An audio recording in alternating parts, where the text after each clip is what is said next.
We're back here on our program, the platform, speaking about the Youth Empowerment Program, and we have Mr. Bianca Bowles here, who's the head coach of the Doris Johnson. You don't hear too much of your basketball team. Are you doing well? We're doing exceptionally well down there. Is that right? Since I started in 2013, you know, the school has really been on the rise, especially in basketball. And lately, our girls' basketball team have been doing well, which I've been assisting under the head coach tutelage of Coach Kevon Spence. Have you won any of the championships? Of course, we won in 2016. 2016? What about 2017? We fell a little short there. We fell a little short this year. What about 2015? We'll be back, but we're always What about 2015? We're always contenders. So, I mean, we're doing pretty good. Very good. And so the people in that eastern part of the area, young people, you focus on them in particular, eh? Well, it's not so much the eastern area, but I mean it's everywhere. That's where the school is. But it's mostly, like I said, with apart from teaching and coaching there, the International Basketball Academy, like I said, it's geared towards boys and girls from everywhere. So we have kids who are on the island. You know, they come down for our events when we have them. Since being a part of IBA, pretty much creating the brand. There's been pretty much over 150 coaches that I'm connected with. So I try to give these kids as much exposure as possible, you know, to be able to like I say, to fulfill their dreams at the end of the day. Basketball is my passion. You know, sports is my passion. So I really want to pour into these kids and give them the opportunity that I got. You know, I played college basketball. Unfortunately, I got hurt, you know, as I was about to make my transition. But it was just, you know, I think it was my calling to really put back into these kids, you know, and allow them to make their peak goals, you know, and potential at the end of the day. Which college you went to? I went to Northeast Community College in Nebraska, and then I transferred to Southern Illinois University at Edwardsville. And you wanted to play for which team? It didn't matter at that point. I mean, it's wherever the best opportunity. When you get to that point, there's no particular team. You just, you know, want to make yourself known and make a name for yourself, pretty much, and that's what it was. It's been a major disappointment when you got hurt, right? What happened to you? Yeah, actually, I got done with school in 2010. Was here at senior national practice.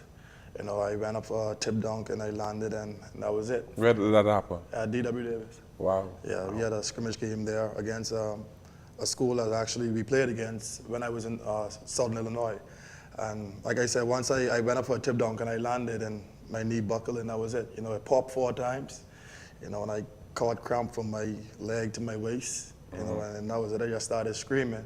And actually the athletic trainer from the other team, he came to me and was like, man, you messed up everything in your knee. You know, I didn't want to believe it, you know, but about 10 minutes later, my knee just started, you know, to balloon.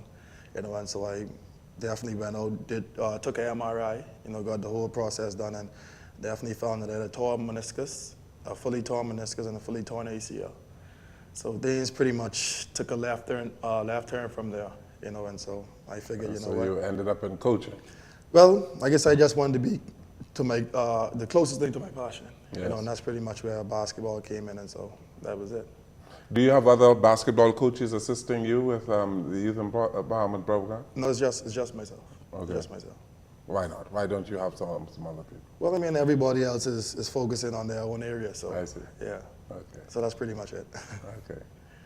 Joanne? Well, we've been talking a lot in the last couple of weeks or even months about the health in the Bahamas, and it really, getting children in sports at a young age really has shown that it helps with their health throughout their life even, really, right? And so especially this child obesity, what we've been hearing about now, and just staying active and getting into that mind frame of being active, having male role models or having role models, period, and being in a nice team atmosphere, and then even knowing how to cope when you have a situation happen like that where, you know, you have those dreams and those goals and now something happened where it doesn't work out that way. Sometimes you play a game and it doesn't work out, you don't win, but then how do you deal with that? You know, so it just shows that these things help you for your whole life when you start getting children into these situations early.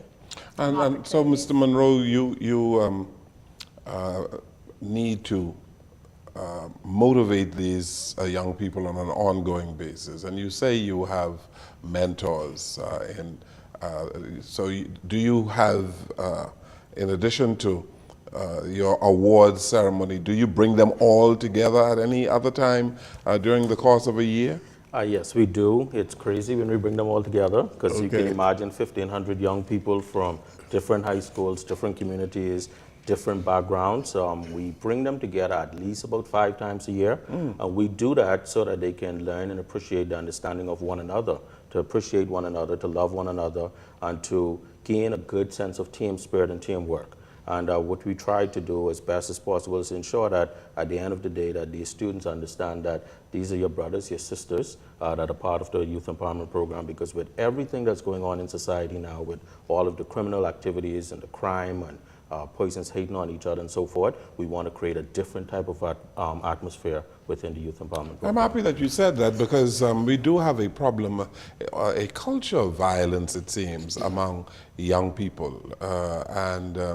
You know, but you're doing some positive things. We don't hear about a whole lot of good things. We hear about the violence. We hear about children who are fighting after school. Coach? Yes, but not so much at Doris Johnson. Not a Doris Johnson? Not so much. Okay. All right. We're going to remember that. Not a Doris Johnson. All right. So anytime we hear about Doris Johnson, we're going to pick up the phone and give you a call. Maybe 1 or 2 occasions, but Okay. nothing severe. Yes. And so there has to be a major emphasis placed on dealing with issues like conflict resolution and all of this. Do you teach these type things in the Youth Empowerment Program? Most definitely. One of the fundamental pillars of the Youth Empowerment Program is conflict resolution. So as a part of our 30-week whole training curriculum, we teach our students about conflict resolution, how to deal with issues, how to deal with the bullies, how to deal with issues may begin with the neighborhood, the schoolmates, and so forth. So that's a major training component within our program. Yeah. You know, I had to deal with a particular situation the other day with some young people, and I found that in trying to speak to them, trying to resolve a particular issue, one of them was so angry, and I had to tell the young person, calm down, let's resolve this issue. Why are young people so angry, you think? Well, I'll go first, and then I guess Yes. Coach Boss can. Why do we have this level of anger? What I found is that a lot of young people feel as though the opportunities don't exist and they don't have a fair shot of life. And when you go through programs like YP, for example, you'll find like we have a lot of students who are what you call stateless young people in this country. They cannot get a passport. They cannot get proper documentation, so they know that when they finish with high school, they cannot get into the University of the Bahamas, they cannot get a bank account, they cannot get a job. So basically, they feel as though society has put them into a box, and they're locked into this box, so they have no other way to survive besides being violent and playing itself out in terms of with this antisocial behavior and so forth. So one of the beautiful things about YEP is that, you know, we show these young people that, hey, there's a different way that you can go about this. You don't necessarily have to be violent or be angry for all of your life. We can help you. There are mentors. There are persons like the Bianca NYGARDs, the Coach Bowles, the Pamela Williams, who serve on our board of directors, who can assist you with getting these documentations. I can tell you right now, I'm working with a young man who was in the program. He's graduated about 3 years ago. Cannot get a passport, cannot get an NIB card, cannot get no sort of ID, but he's a Bahamian. Parents are Bahamian, but we're getting a runaround from the passport office, from NIB, from everywhere. So his life is basically on hold. He cannot get a job, and this is what is creating all of the anger in these young people, from my view, what I'm seeing today. But isn't it true, too, that some of these young people, they come from environments where there's a tremendous amount of anger? Yeah, well, I mean, you know, apart from YAP, apart from coaching, you know, just being a teacher on the whole, a lot of these kids, I think it's just a change in time, you know, in terms of home actually being the home. You know, when we were growing up, well, even myself, growing up, you know, we got chastised. A lot of things we couldn't do, a lot of things wasn't right. You know, but a lot of these kids now, you know, they may wake up first thing in the morning, may see uncle probably in the front of the yard smoking, or some other relative or a close family member, or someone pretty much who should be chastising them, you know, doing some other illegal activity. And, you know, this is home for them. You know, so they experience these type of incidences or occasions where this may be seen as right. So now once they come to school and they try to act on these same things that they've seen home and not being chastised on, and we as teachers or maybe even adults try to put them in line, who are we to tell them they are wrong when in actuality, home, mom is not saying anything, dad probably is not saying anything if he is there. So how are we as teachers? Somebody who doesn't even communicate with them outside of the 93 or have a major impact in their lives. How are we to tell them that they're right or wrong? So I think that's been one of the main things that we've really been lacking at the home base. Not allow these kids to just want to do whatever they want to do, or say whatever they want to say when they shouldn't. And so that's what I think has been the main thing, just chastising these kids when they're actually wrong, and uplifting them when they're actually right. So it's just definitely been a front or a fight between the two, in terms of home and school. Mr. Monroe, what I have found among young people, and I work with some of them, is an inability of young people to listen. Yes. To listen. You're having a conversation and you're making a point, but they're speaking over you. Yes. You just want them to be able to listen. Yes. Why do you have that problem? Young people aren't listening. Yes. Well, when the young people come to us, they don't come as perfect students. I'll be the first to admit this. We have the kids who come in with rough edges and so forth, and it takes time to work with these young people because, like Coach Bull said, their home environment, where they're coming from and so forth. But I believe that at the end of this program, and when you have some of our students on the program, through their personal testimony, they can tell you that the program has done a whole lot for them. They listen, they respect adults. If an adult is speaking to them, it's a yes sir, no ma'am. We're going back to basics with these young people. I always tell people that the school classroom setting cannot teach these students everything. There's something else, whether it's through Sunday school, whether it's through a sports club, whether it's through a youth organization like YEP. We have to now do our part and step up to complement what it is that they're doing in school. So we have a very comprehensive curriculum that goes extensively in terms of dealing with the entire individual. Yes. And in order to respect other people, Coach, you have to respect self. Correct. And I don't know how it is done in the athletics program, about teaching self-respect. Well, personally, even, when kids first come to me, say they want to play basketball, I lay down the rules, lay down the guidelines, of my program, not even my program, but guidelines of myself. Things, laurels and principles that I grew up on. Definitely want to instill in these kids, because like I say, the home base is totally different. They're not continuously, I'm speaking in general, but they're not continuously being taught and being preached to day after day exactly what is right and what is wrong. So like I say, once they come to me, they tend to be a little wayward at first, but you whip them into action real quick, and let them know exactly what you stand for and how things actually should be and should operate in the real world. So these are just some of the things that we try to deal with, from day one, not to let it linger. And, some take longer than others, but eventually at the end of the day, the kids, they really understand and grasp exactly what you're telling them, and that's all can be done that's all you can appreciate at the end of the day, so that's definitely been a good thing for me. I mentioned on a program the other day the various other organizations for youth development that we had in the country that were very powerful, whether they were boys' brigades or scouts or royal ambassadors. How is the youth employment program different from these other organizations? One of the things that we differ by is that we try to create definitely a family atmosphere in our organization. We find at the end of the day, after meeting, which is only 2 hours per week, our students don't want to go home. They want to stay there with the adult mentors because now they have adopted to these individuals. They find them as father figures, mother figures, big brothers, big sisters. So they now have a family atmosphere that they can call on a Bianca, they can call on a Coach Bull if they have a personal problem. They can call on Mr. Monroe.